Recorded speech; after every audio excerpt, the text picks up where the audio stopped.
Right, I'm with Sam Wedgbury, the new signing at Forest Green. Sam, you've arrived on a 2-year deal from Stevenage. Yeah, obviously I left by mutual consent at Stevenage.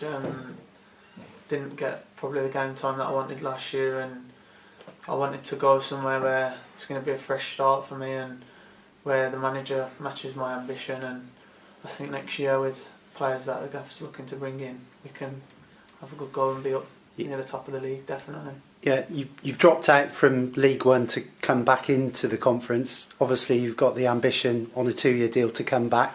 AD Pennant must have also sold the club to you.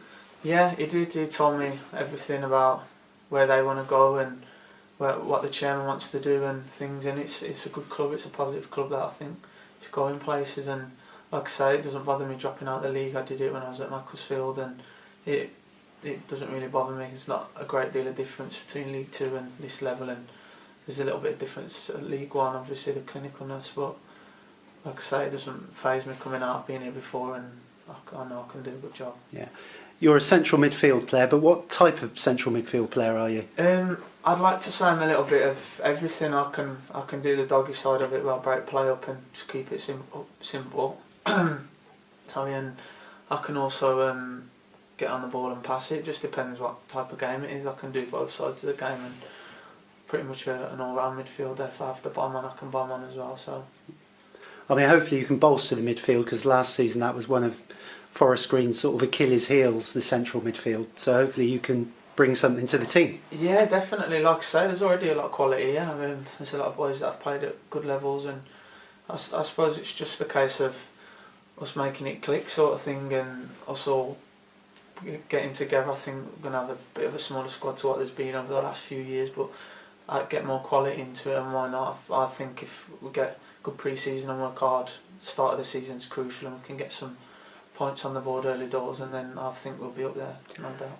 Forest Green's former captain, Luke Jones, was a teammate of yours at Stevenage. Yeah. Has he spoken about Forest Green to you? Yeah. I speak to him, still keep in touch with him on a regular basis. I know he's a very good player, Luke, himself, and he sold the club to me as well. He had a lot of positives to say, and he said it's a good, friendly club. And I've always been fortunate enough with Stevenage, and especially at Macclesfield, the fans were different gear, and it was they're very well-run clubs. And I suppose it's not always about getting the 5,000-6,000 crowds. It's about the passion people put in, and if there's only 1,200-1,300, you'd rather have that many passionate fans than 7,000 or 8,000 that just want to come and scream abuse at you. So it's a good club, and the area around here is really nice. Yeah, and there are obviously a lot of big plans at this club, so you are joining a club with ambition, despite the smaller crowds, but with success, hopefully those crowds are going to grow. Exactly, that's the thing. I was speaking with a gaffer about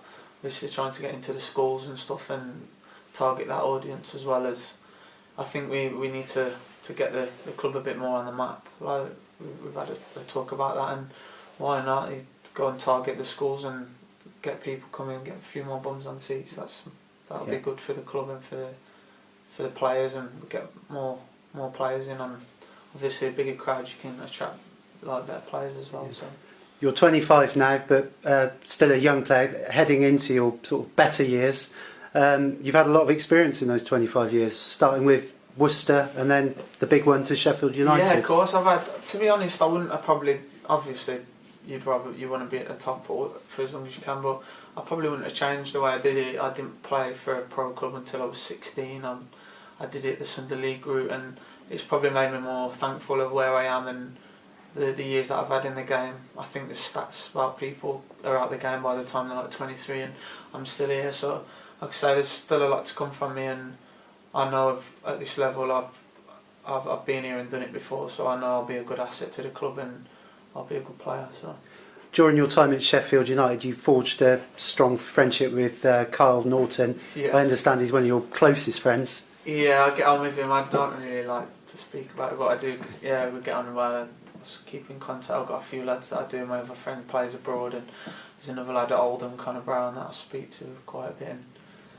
yeah, we're pretty close. Yeah. Over 100 appearances for Macclesfield, so you've got that necessary experience. Yeah, of course. Like I say, I'm not coming here and I've been in youth teams and I'm dropping down. I've been at a decent level. I've played league games and I've played at this level. I was pretty much an ever-present at Matt when I got Player of the Season and Supporters Player of the Season. So it's a great little club, and I do miss it. But I want a fresh start somewhere, and it's here at Forest Green. And I know with the players that are already here, with the quality that we've already got, it just made me want to come and speaking to the manager, and I know Neil, the fitness coach, and the physio and stuff. So it's all a positive place to come to. You're the third summer signing for AD so far. 10 players have left the club, so there's going to be a lot of fresh faces. Are you familiar with many of the players in the squad? Yeah, only through names and stuff, obviously, but I'm pretty easygoing lad. I get on with most people, and I just everywhere I've been, even at Stevenage, I've got on with everyone, and that's the main thing. We get a good team spirit here. That's an extra 10-15 points a season. So. Yeah. You're based in Hitchin at the moment, I believe. What are your plans commuting-wise? I've got family in the Midlands. My mum and dad from West Bromway. They're from a place called Smethwick, which is not far from the West Brom ground. So if I did want to go back, it's an hour in the morning, so I can do that, and I can stay in there's a club apartment where I can go and stay. So I'm pretty sensible. I know when I've got to stay and when I can probably go and see my family a little bit, so I'll do a little bit of the two, but I'm fully committed, and I'm here, do you know what I mean? So I'm going to make sure I stay. Finally, that's a rather impressive beard you're sporting. Yeah. We've also got Sam Russell, the goalkeeper, with a great beard, and Luke Oliver, the centre-back, with a great beard, but that's got to be right up there. Oh, I don't know. I've been growing it a few months. The missus wants me to trim it, but I think out of protest I'm keeping it. So yeah, it's one of them. I think it'll be off for pre-season, fresh start. Yeah. So. Okay, great. Cheers, Sam. Thank you. Cheers.